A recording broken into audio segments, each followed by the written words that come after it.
Personal লাইফে কি হয় এই আগ্রহটা আছে, আমি লুকিয়ে তো রাখবো না, জানানোর কথা ছিল, আমি জানিয়েছি, এতটুকুই। আমার পার্সোনাল লাইফ নিয়ে আমার দর্শকদের আগ্রহ রয়েছে। প্রথমবারের মতো দ্বিতীয়বারও আমি মানুষ চিনতে ভুল করেছি। আমরা এখন সেপারেশনে আছি, আর এই সত্য আমি আমার দর্শকদের কাছ থেকে লুকাতে চাই না। দ্বিতীয় সংসার নিয়ে এবার নীরবতা ভাঙলেন জনপ্রিয় গায়ক এবং অভিনেতা তাহসান খান। হ্যাঁ ভিউয়ার্স, আলাদা থাকছেন তাহসান রোজা দম্পতি। শনিবার 10 জানুয়ারি নিজেই বিষয়টি নিশ্চিত করেছেন তাহসান খান। তিনি বলেন, আমরা এখন আর একসঙ্গে থাকছি না। এই খবরটি সত্য। দীর্ঘদিন ধরে অর্থাৎ জুলাইয়ের শেষ দিক থেকেই আমি এবং রোজা আলাদা আছি। গত বছরের শুরুতেই বিয়ের খবর দিয়ে ব্যাপক আলোচনায় এসেছিলেন তাহসান খান।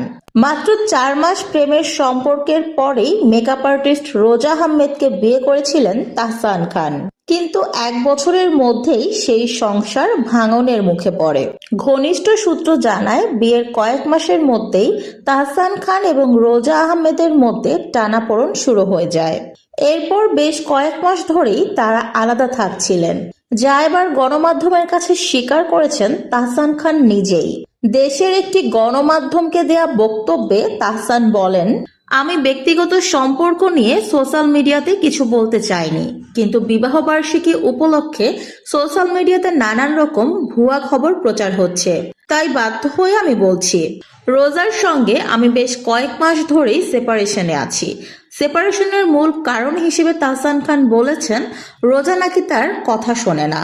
রোজা তার নিজের ইচ্ছে মতো চলে, নিজে খোলামেলা পোশাক পরে, সেই সাথে উচ্ছৃঙ্খল জীবনযাপন করেন, যেটা এখন আর তাহসান খান মেনে নিতে পারছেন না।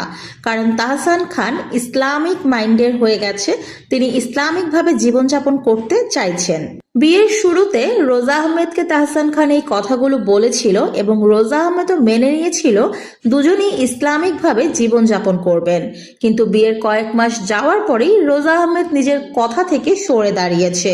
তিনি আবারও তার সেই উচ্ছৃঙ্খল জীবনে ফিরে গিয়েছেন, আর যেটা একেবারেই মেনে নিতে পারছেন না তাহসান খান। আর সেজন্যই তারা এখন আলাদা রয়েছেন। কিছুদিনের মধ্যেই তাদের বিচ্ছেদ হয়ে যাবে পার্মানেন্টলি ভাবে। তাহসান খান আরো বলেন, এগুলো নিয়ে আমি ভীষণ চিন্তায় আছি। সবকিছু যখন ফাইনাল হয়ে যাবে তখন আমি নিজেই আমার ভক্তদেরকে জানাবো। কোনো কিছুই আমি আমার ভক্তদের কাছ থেকে লুকাবো না।